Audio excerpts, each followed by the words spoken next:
Hey John, you won't actually believe we're in Thailand at the moment considering the rain. It's supposed to be out the rainy season, believe it or not, but what can I say?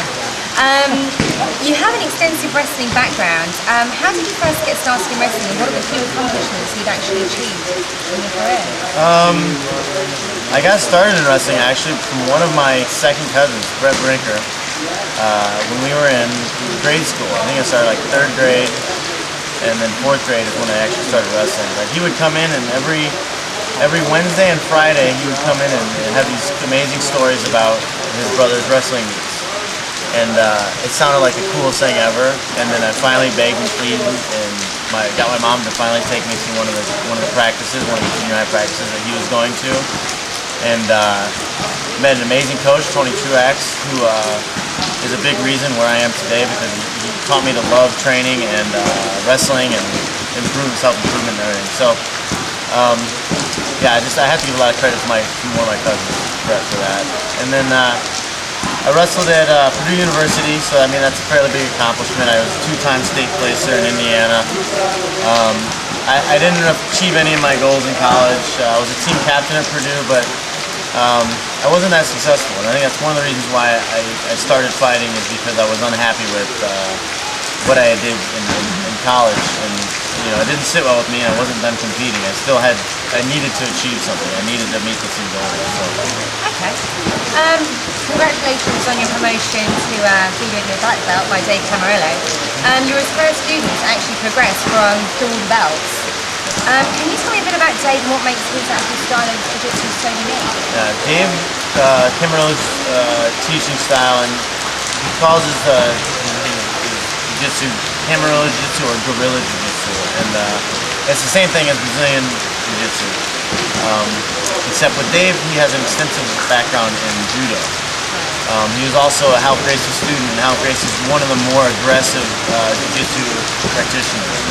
So Dave has an extremely aggressive style. His style of jiu-jitsu is about finishing, where a lot of old school black belts are more about outpointing and controlling opponents. Where Dave is attack, attack, attack, attack, finish, which translates very well into MMA. Fantastic. You recently fought a 5-round, 25-minute war with JSK in the UFC. What do you think was the biggest thing you actually took away from that experience? I learned a lot that I had some major holes in my game, especially my stand-up game. Made some mistakes and got hurt very early in that fight. Was able to survive and make it through the fight. But I learned a valuable lesson, and that's why I'm here in Thailand now. I needed specific work in my stand-up. Okay.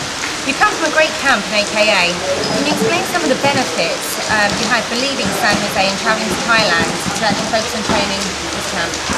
I believe that one of the best ways to truly learn a discipline, whether it's wrestling, jiu-jitsu, taekwondo, whatever, is to fully immerse yourself in that style and in that environment. And coming to Thailand, there's no better place to do that. If you want to really make leaps and bounds in your jiu-jitsu game, go to Brazil. It's what they do here. They invented it. They're the best at it. They're the best to teach it. So to come here and fully immerse myself, there's no distractions for me. We trained twice a day. Hit the beach on the weekends. I got my darkest tan since I was probably a little kid playing out in the field. So yeah, I think just immersion's the best thing for you.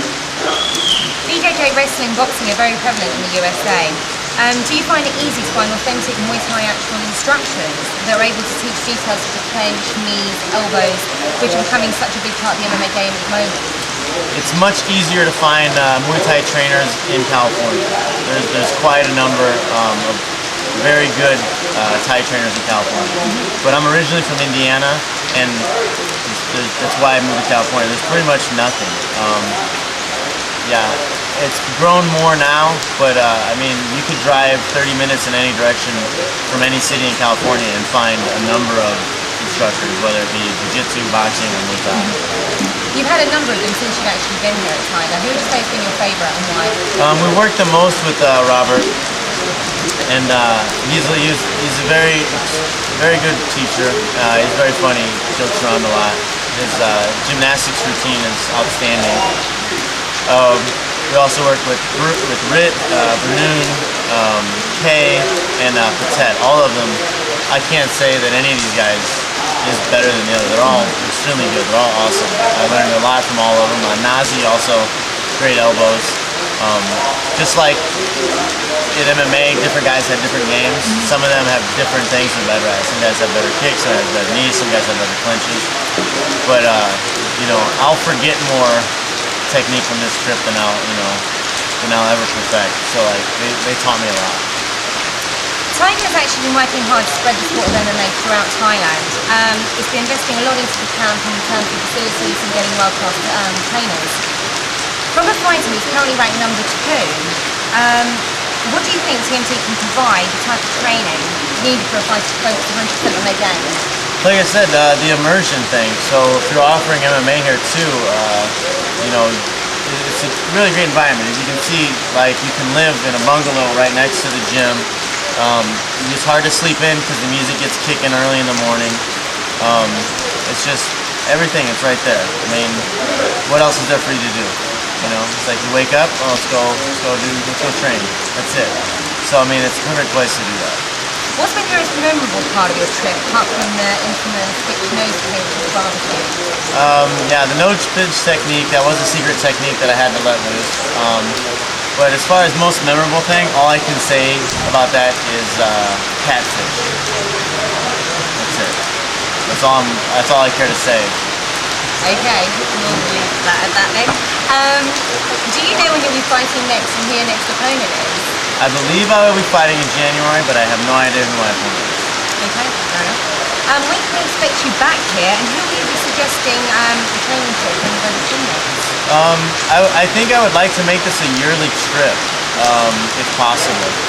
And then I'll try to get whatever teammates I can. Swick has shown interest. I think he already has a plan on coming back in the future. Bobby Southworth, Koscheck. I mean, we have a number of guys. Any of those guys, I think any one of us can benefit from coming here. Jon, it's been great talking to you. Thanks very much.